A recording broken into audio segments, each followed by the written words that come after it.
This is Love Notes, daily devotions from Holy Trinity Lutheran Church. Grace and peace to you. Well, we continue into the book of Job today. It might be noted that the first part of the book of Job is written in prose form. It's a story that's told. The end of the book is also prose, a story that is told. In between, the dialogues and the thing that propels the book along is written in poetic form, in verse, like a song. We pay attention to the prose at the beginning and the end because the writer has very carefully used them as kind of bookends to give us the interpretive keys to what's going on in the middle. Today, the prose continues, the narrative continues. We've got Job established from yesterday's reading, who was a faithful man, a paragon of faith. We've got a prosperous man in Job who has the wealth of the world before him, one of the most renowned people in all of the East, we're told. Now we enter the divine courts. Again, this isn't a historical book, and we shouldn't take from this literal meanings about how heaven works. To talk about God is to talk about something that is often beyond the imaginings of the human mind. And so we have to use stories, we have to use narratives and symbols in order to make a connection. And that's what the writer does. He says, one day, the heavenly beings came to present themselves before the Lord.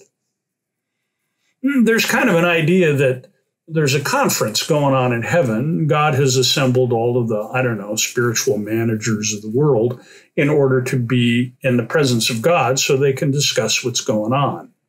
Is that really how God works? Probably not. God is far bigger than that, but it's something we can grab a hold of. Into this group of people comes the accuser. The accuser came with them. And the Lord said to the accuser, "Where have you come from?" Another way of asking this question might be to say, have you been doing what you do? What have you been up to? The accuser is another way of saying Satan, which is the Satan who will be referred to later in this particular passage. God is asking the accuser, what's up? What's been going on? It's kind of a curious thing. It acknowledges that there is a place for dissent, if you will, in the world. There is a place for deceit, because that's what Satan does. There's an argument in heaven, and we might not be able to wrap our mind about that, but it provides a literary way of working out the questions that vex us as people of faith, like the central question, where is God in the midst of suffering? So this literary device, the accuser, comes on the scene and responds to God, saying, from going to and fro on the earth and from walking up and down on it. I've been all over the place. The Lord said to the accuser, have you considered my servant Job? God's a little proud here. There is no one like him on earth, a blameless and upright man who fears God and turns away from evil. That's exactly what was said in the prior passage. God notices. God knows that Job is this faithful, and we should find that instructive. Do you think God notices you when you are upright and blameless? Or have you been conditioned to think that God only notices the things you do wrong? Well, Job doesn't do much wrong, and God notices him, so I think we should learn from that. The accuser then answers God, pokes back at God. Does Job fear God for nothing? In other words, doesn't he get a payoff in this? Have you not put a fence around him and his house and all that he has on every side? You have blessed the work of his hands, and his possessions have increased in the land. You've made him rich. It's easy for Job to be faithful to you because he keeps getting a payoff. The accuser continues, but stretch out your hand now and touch all that he has, and he will curse you to your face. In other words, the accuser's point is, if you take away his stuff, he won't love God anymore. The Lord said to the accuser, very well, all that he has is in your power. Only do not stretch out your hand against him. In other words, he must live. So the accuser went out from the presence of the Lord. Now, here's one of the first places that we have a real problem with God in the book of Job. Job seems to be now handed over to be a victim of Satan because God and the accuser are having an argument. Remember, it's a literary device. It's a way of getting at the deeper truths about God and ourselves.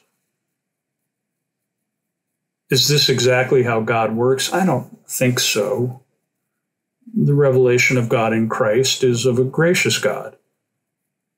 But how do we ask the questions? How do we plumb the depths of our faith without some tool that creates the dialogue, the questions, the argument, if you will? And so the argument put forth here is that if God withdraws prosperity from Job, will he still be faithful? And the literary part of the story is that now the accuser gets to see if that works. An experiment is done. That may seem heartless, but remember, this is a literary story. Job is not really a person. He's a literary character. It also reminds us that the world is full of good and evil. One of Job's virtues is that he rejects evil. Evil's assertion is that if you take away the blessings of life, then evil will be embraced. That's the question we have to ask. Why do bad things, happen to good people? That's the title of a book from Harold Kushner so many years ago. The book of Job attempts to answer that. And the question again stands. Can one have faith without a reward and punishment system? Is faith just a carrot and stick? Something God dangles before us to get us to love God? Or is it deeper than that? Those are the questions we should ponder this day as we see the accuser allowed into the world to take away Job's stuff.